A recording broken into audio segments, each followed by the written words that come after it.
here it is. We got a new hero out today, Fiona, a new support hero, and this is going to be her deep dive video. You guys have seen me do these before. I'm going to give you my thoughts right off the bat. Then we're going to go into some pre-recorded footage. We're going to go over all of her kit. I'm going to give you my gear recommendations, etc., etc. And then at the very end, we have some footage to watch. So I tried to get some decent footage of Fiona.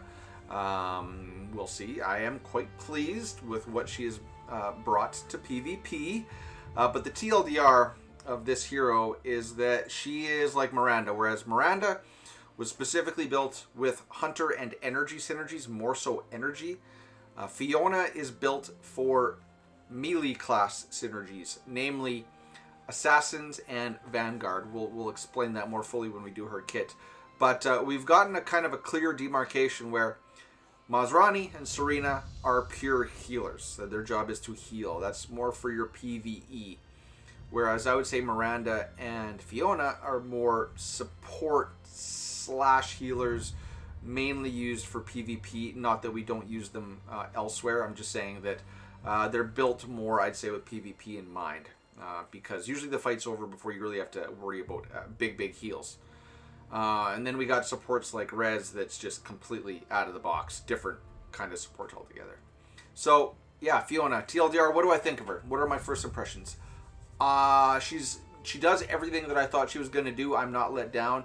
I think that she actually surpasses my initial expectations when I read her kit. Really good. Really good hero. So, let's get into the deep dive because we got some interesting footage to watch afterwards. So, let's go get that done right now. Let's dive into Fiona. You see, there's mine. Immortal. I'm going to say right off the bat, I don't recommend hyper-evolving support heroes as you see mine, other than Serena. All of my triple S are not evolved. The majority of their kit, their benefits you get are from the kit itself.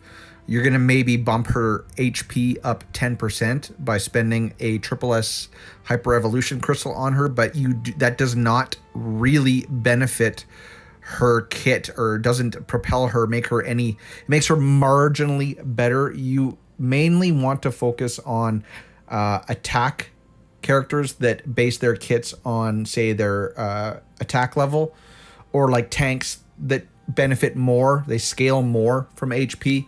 Really, Miranda and Fiona especially aren't gaining a whole lot that they're not already getting out of their kit and their exclusives.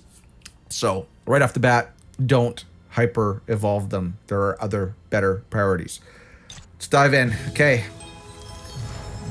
Cool animation. Not a movie, but I appreciate the fact that it was concise and it was still pretty. I enjoyed it. Okay. So let's look at her ultimate first. Her ultimate, 3 allied heroes, count them 3, with the highest attack, gain a shield equal to 14% of Fiona's max HP, and also gain the Blossom state. So damage dealt is increased by 15%, and they get damage reduction by 15%. Lasts 15 seconds, can stack up to 3 times. So before the talent modifier, you can stack it up to 45% increased damage and 45% damage reduction. In the Blossom state, each movement skill or each displacement, be it Vanguard or Assassin, refreshes the shield, just the shield. The damage increase and reduced damage taken from the Blossom state will be calculated after all effects that affect damage have been calculated.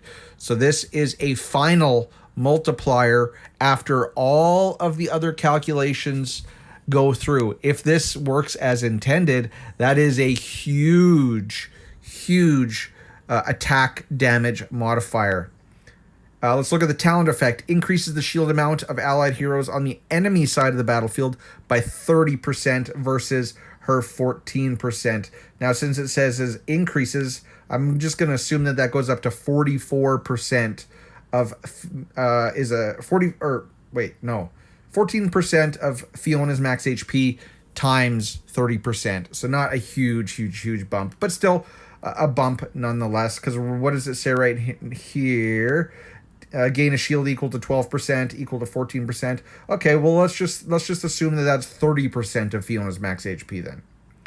And the exclusive effect, ultimate enhancement.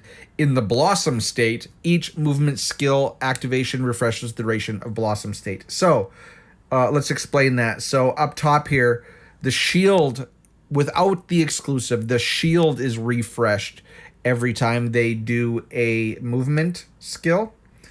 Which were, in the Blossom state, each movement skill refreshes the shield, but now it's also going to refresh as well the Blossom state, which is the damage increase and the damage reduction.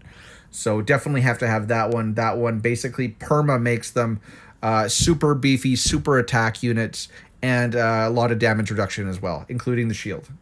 So that's a really good ultimate. That is a perfect ultimate for assassins and vanguards, but keep in mind it's also you can use it anywhere. She's going to give out the shield and the attack buff to anybody, the highest attack heroes on the field. It's just that shield and the Blossom state aren't going to be refreshed if it is not assassins and vanguards. Nectar Tide, this is her first common skill. The allied hero with the lowest health restores HP equal to 13% of Fiona's max HP. So this is her heal. Talent effect. If the target is on the enemy side of the battlefield, which melee should be, the amount is increased by 30%. Increased by 30% again here. So is that 30% on top of the 13%? Probably most likely, because it doesn't look like it turns into 43% of Fiona's max HP. Exclusive effect. For every 50 accuracy, the number of targets increases by 1 up to 5. So if you load her up, if she has 250 accuracy, she will heal all 5 units on the field. So this is the only, or this isn't the only ability that requires accuracy, but this is the most evident, where they're saying if you want her to be a healer and heal everybody, she needs 250 points of accuracy. Her second common skill, Fairy's Touch. Fiona blesses one allied hero with the highest attack with a 40% base chance to reduce basic skill cooldown by 5 seconds before the next activation of that skill. Keep in mind it says basic skill cooldown. The probability is affected by her accuracy, meaning this is an accuracy value that where every 200 points of accuracy doubles it. So at 200 accuracy, Fiona will make that an 80% probability to reduce the base cooldown skill. If you have 250, which you would if you're going for a healing build, that's going to be 85% probability. Talent modifier reads, grant the target a shield equal to 10% of Fiona's max HP. So another shield to the one hero with the highest attack value on the field. And the exclusive Fairy's Touch enhancement dispels all crowd control effects on the target. So that one hero that has the highest attack value is going to get their cooldown reduced on their basic skill cooldown. They're going to get a shield equal to 10% of her max HP, and they're going to get CC cleared. And finally, her passive, Petal Shroud. When allied heroes are present on the enemy side of the battlefield, think Gabal, Fiona gains Petal Shroud. For each allied hero, reduce all damage taken by 10%. So if all 4 heroes are on the other side of the field, she's going to get 40% damage reduction. When allied heroes have their movements or have used movement skills for a total of 7 times, so 7 teleportations, 7 displacements, 7 charges, Fiona unleashes the Garden of Eden. What does this do? Restores 300 energy or rage for allied heroes and applies invincibility to them for 5 seconds. This effect can only be activated once.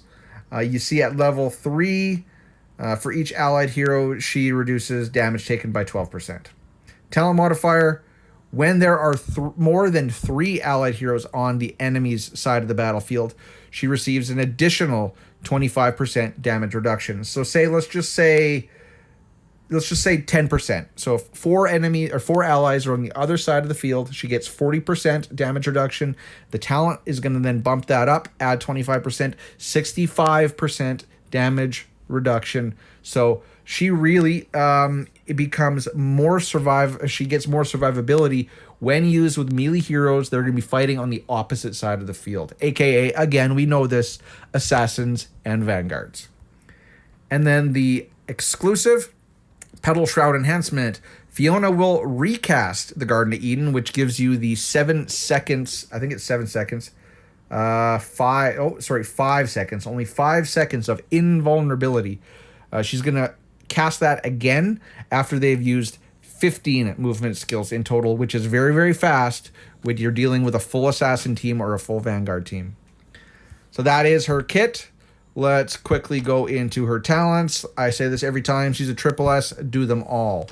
Her exclusive, we already discussed it. Her X30 is debatable. So you're going to get the benefit of the HP just from taking her from X20 to X30. But unless you have really good vanguards and assassins, I would say the X30 is probably skippable at this point. All it does is it adds... with the HP from the levels, it adds a 5-second additional window of invulnerability. If assassin PvP is your thing, you're probably going to want this. If vanguards become the meta, you're probably going to want this. But for right now, otherwise, I would say this one is probably fine at exclusive level 20. Now let's get into the gear. Okay, two ways you're going to build this woman. First, if you want to go the healing build, if you want her to be more of a healer, then you're going to want to run her in Rebirth or Abundant or Vigorous, preferably Abundant or Rebirth. You need to hit probably 200, or you're probably going to want 200 to 250 points of accuracy. That way she's going to heal 4 to 5 people with her heal. You're going to want HP hands with accuracy substats. You're going to want an accuracy helm with HP and damage reduction substats. You're going to want HP boots with accuracy substats.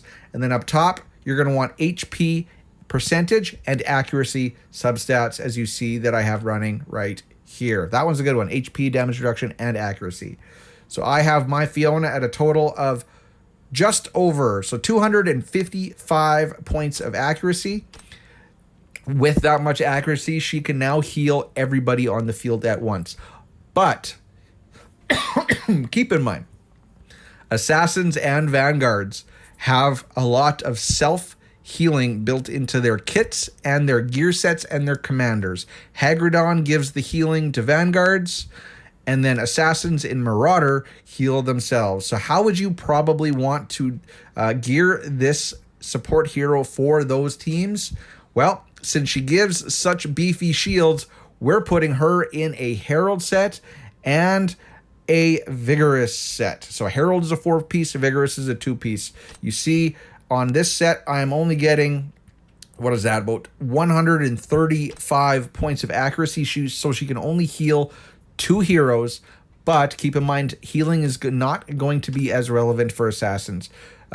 She's going to be shielding all of your assassins, or I guess 3 with her ultimate. Make that shield as big as possible. Let your assassins do their thing. They'll get their own health back. Just keep them alive. As such, shield, you can test it. But I would recommend for assassins and vanguards, run this gear set. And then if you want to run her with other teams, possibly run this gear set. All right, so that is how I would recommend you now gear her. Let's go look at what the game recommends. HP and accuracy. Those are the substats I was talking about. If we look at their gear recommendations, first gear, Rebirth. Second set, Abundant and Vigorous. No mention of Herald on there.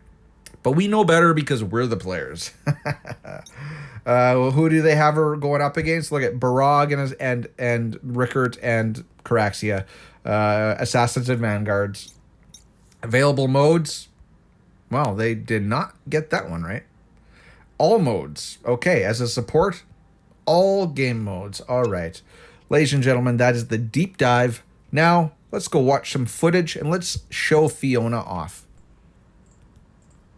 So a couple things that I noticed that I have to amend from that deep dive is if we look at her heal. So her heal, first of all, in that deep dive I recommended on the healing gear set, a set of Hawkeye and also having 250% accuracy.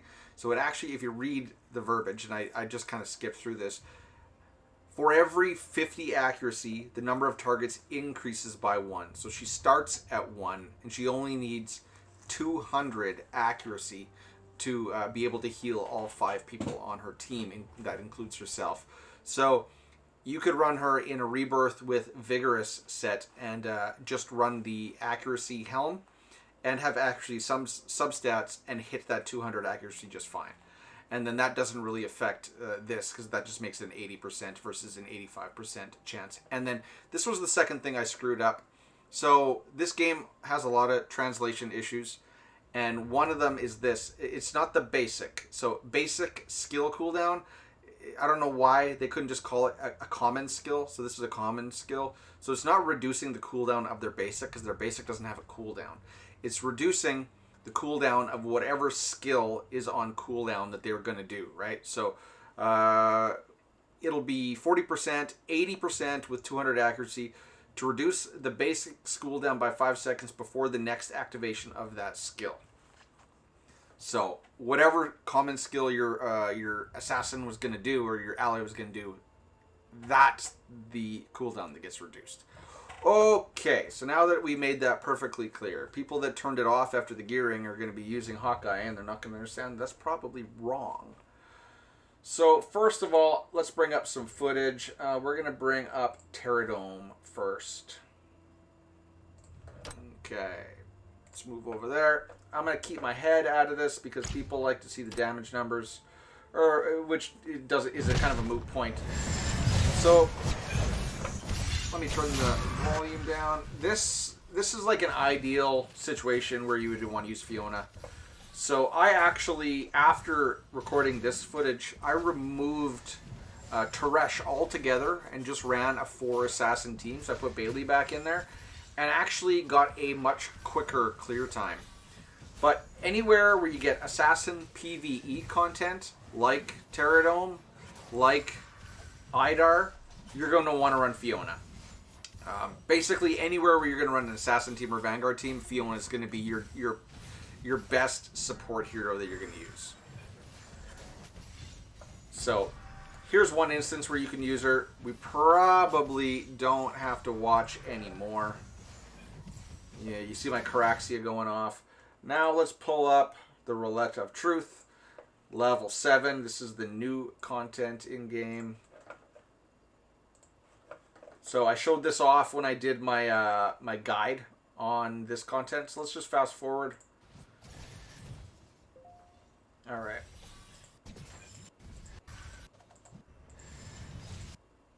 So here's the team. Okay. So she's ideally suited for here. And I think that as we get more levels onto this, right? Because we only get level 7 for now. But we do know that this is going to go up to level 12. Let me just... There's the music. I don't know why my music's screwing off. So this goes up to level 12. So Fiona is going to be your ideal support hero here. I think if you don't have her, you're going to start struggling really quick. I think as this gets ramped up in difficulty, then maybe I'd swap into a heal gear set with more accuracy just to keep them alive if the shields alone aren't going to keep them alive. And then this footage... Oh yeah, now it wants to freaking be loud. So this footage, the same as the Pterodome footage, she just stays back here and all the assassins just do their thing. Again, you're not going to learn much from here. What I do want to point your attention to is right there where she healed. There is no range. She just chucked that heal out. And as you see, look at Bailey, look at all 3 of these assassins. Huge, huge shields. All of these assassins have massive shield values on them. It's almost filling up half of their health bar. Because remember, the shield is based on Fiona's max HP, not the assassins or not her allies. So that's a little bit of footage there. That is probably the what they had in mind when they put her out. That's probably where they thought we would need her the most, and it is probably going to be that. I did try this, so I will show you guys this footage because I was curious how Fiona on a different team would do. So this is Crimson Abyss. This is stage 15. So normally I run Masrani on this team. I tried running Fiona and she did not do better than a Masrani. She just didn't. You see Daniel's getting a shield because she is going to still give out a shield to the 3 allies with the highest attack. But you see that she's not shielding any of the summons, nor should she. But I think I still had the proper prototype on. Let's see. I think I did have Flashpoint. I do have the new and improved Flashpoint. There you see it. But she did not shield the summons. The same as Miranda doesn't shield the summons, which is very, very odd. So Masrani, as far as I know, and maybe Serena are the only ones where their overhealing also gets directed towards the summons. And I guess it makes sense that Fiona wouldn't heal the summons because she's just healing the heroes or the allies, not their summoned creatures. So I don't think Fiona's going to be very, very good plug and play. Maybe you can toy around with her a little bit, see if you can get some situations. If you guys know, let me know. But yeah, I thought I'd include this. Basically, I just kept getting blown off the edge. Because my summons, all my summoned creatures are just dead, right? So they were never up when the breath came. Whereas someone like Masrani can actually heal and overheal my summons to the point where they have a shield. Okay. What should we show you now? Roulette of Truth Theorem. Okay, now we're getting into the PvP. Here we go. So, let me pull the footage up. There we go. Okay. So this is basically going to be a highlight of Assassin's PvP. So I'm going to leave my face off because people like seeing the damage numbers. One caveat though, one thing I did is I was initially running the Assassin PvP team with Caraxia on it. But then I take her off and actually my team, my Caraxia is only 2 copies. So caveat that. She's 2 copies. She's just too squishy. She's not, for endgame PvP, going up against the opponents that I'm going up against. Caraxia is not the way to go unless she's higher evolved. Eventually, you're going to see I switch out Caraxia for an X30 Halentus, and my team does a lot better. Like, surprisingly a lot better. I was able to beat teams that I couldn't beat with a 2-copy Caraxia. So I have a level 3 Assassin's Cloak. I do believe I am running Impulse of Annihilation. We'll check out the prototypes on the next fight. But you see, this was a energy team, I do believe. And it did just fine. The Assassin team did just fine. Okay. So here's where, oh yeah, here's my prototype. So I'm running, this is a level 3, whatever this crystal is, level 4 Assassin's Cloak, and then a level 4 Impulse of Annihilation with a really good Gabal. So my Gabal has good commander rolls on it. But see, this is probably the meta hunter team that we're going to go up against. And this is Beardy's team, and Beardy is no slouch. So this is probably the best hunter team on my friends list. And this is my assassin team going up against it with Caraxia, but keep in mind my Caraxia sucks. And I don't do so well. I'm just going to throw it out there right off the bat. This team does not do so well. The hunters still just melt me. You see, look at, I lost my my Fiona, so not a good showing for Fiona. So I just ended it defeat. And actually, every time I had tried this comp prior to pulling Caraxi out, I still lost. So this is an energy comp with Womagon. And I do believe I fail this one as well. But, you know, Fiona's doing her thing. Actually, you know what? I might not lose this one. Because Luke's dead. So now it's just 4 assassins versus Womagon. And keep in mind, look at that full immunity. So if I pause it right there, you see all of my assassins. This is the second immunity state, or the Garden of Eden. So right now, I have fully immortal, invincible heroes going after Womagon. And they're just going to sit there and nuke him down. So now it's done. Now my immunity is over. And Womagon said, get the hell away from me. But then we just came back and killed him. It still took 4 assassins to beat Womagon. I'm just going to throw that out there. So now here's where I'm like, okay, let's pull Caraxi off. Because that is a bad example. That is a bad example to show you guys. Let's actually pull Halentus onto this assassin team. So now we have a 4 assassin team with an X30 Fiona. All my assassins are Marauder gear. And Fiona, I actually do like Fiona in PvP outside of Hell Arena. Keep in mind, she is now Hyper Evolved, Summit Level 26, and she is X30. So all of the Hell Arena specific aspects of her kit are turned off, but she's still a hunter, or not a hunter, an assassin with a lot of movement skills. So she's going to proc that immunity right away, and she's going to ramp up her damage right away, because keep in mind that they just have to move 3 times to refresh the Blossom state, which is the 45% increased attack and 45% increased damage reduction. So I put Dominic out front because he can't be targeted.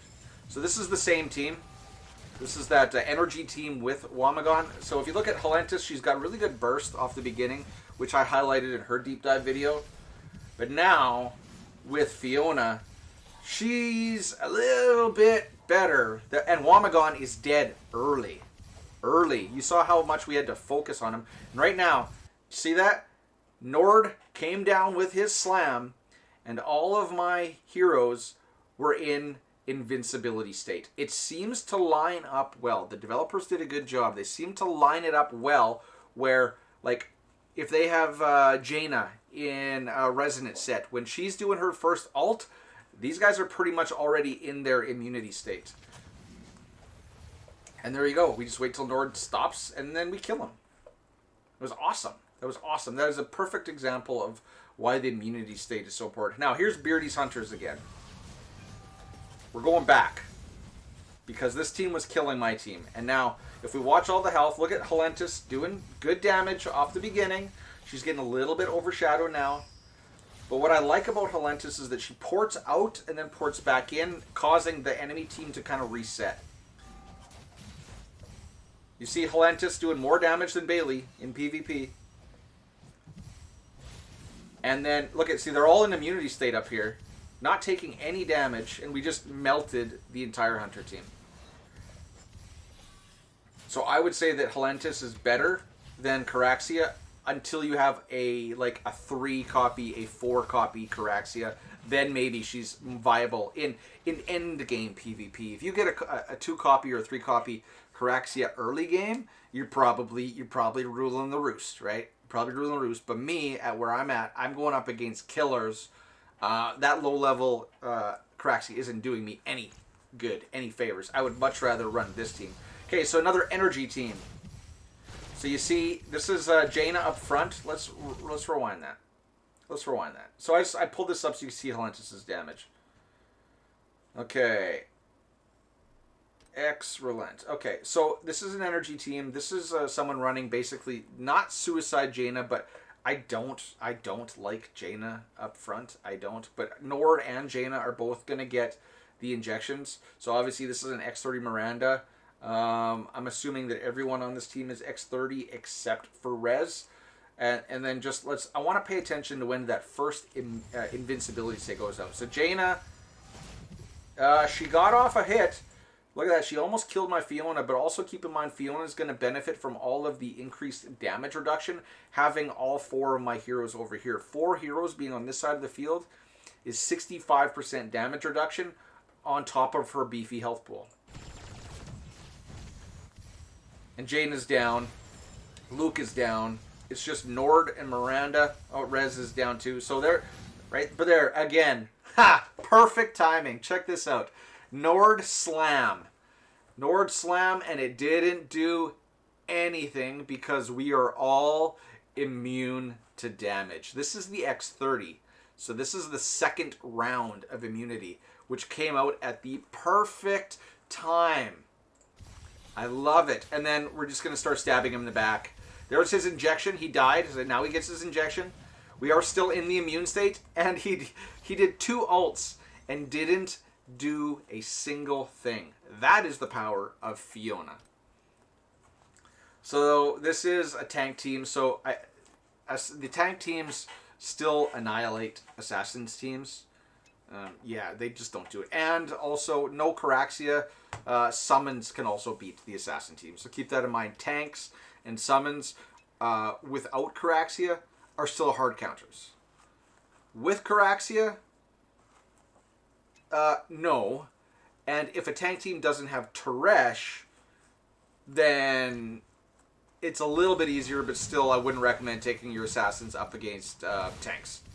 So this is an old school Vanguard team. You see no Barog, although I'm not sure Barog would do a whole lot more. See, everybody's in damage immune state. They're all invincible, and everybody's dead before I come out of invincibility.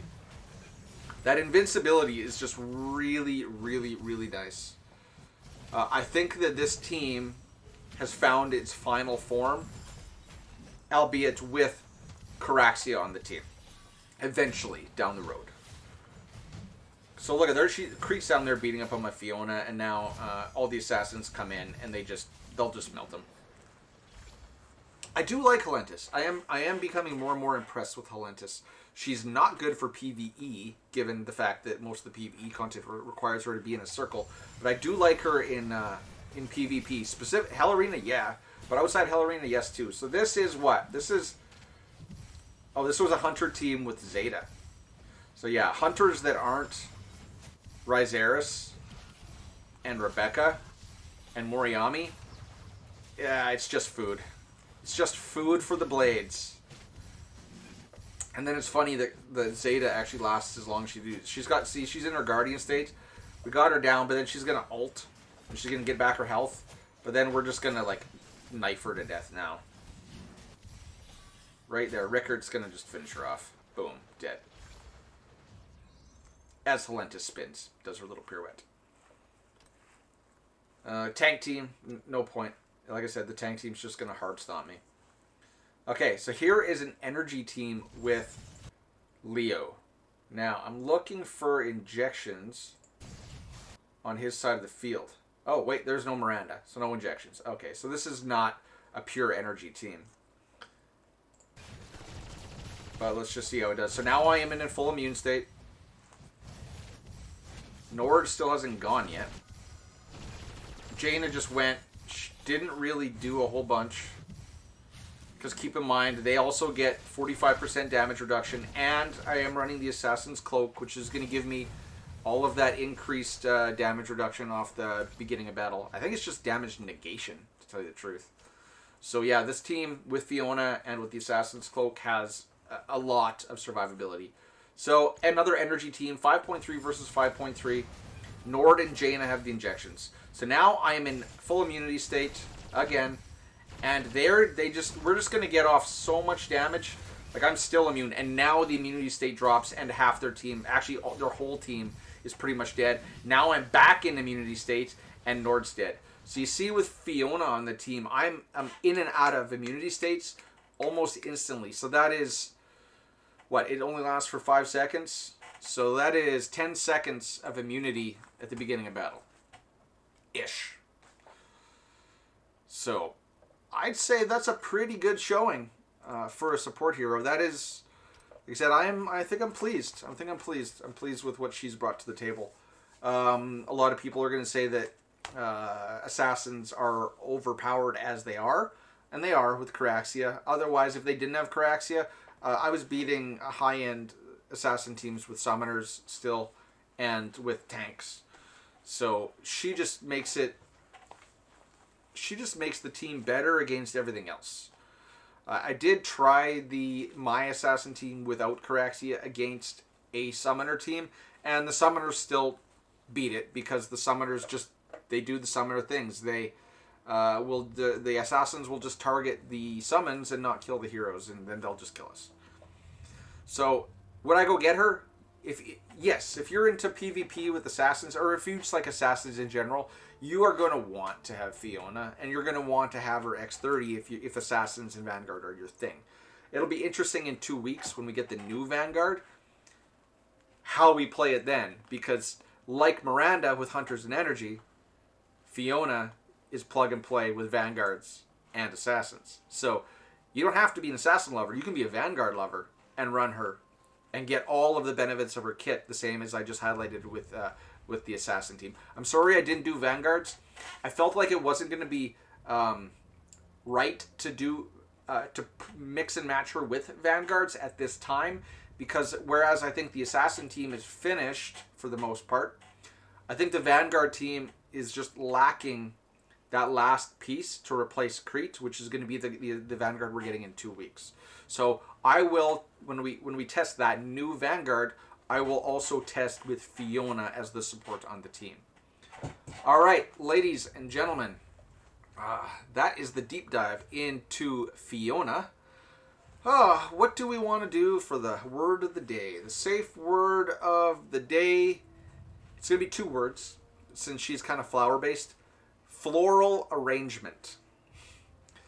Put floral arrangement in the comments below, and I'll know you made it to the end of this video. I will thank you profusely. I hope you enjoyed this. Keep in mind the gearing recommendations from what you saw in the deep dive.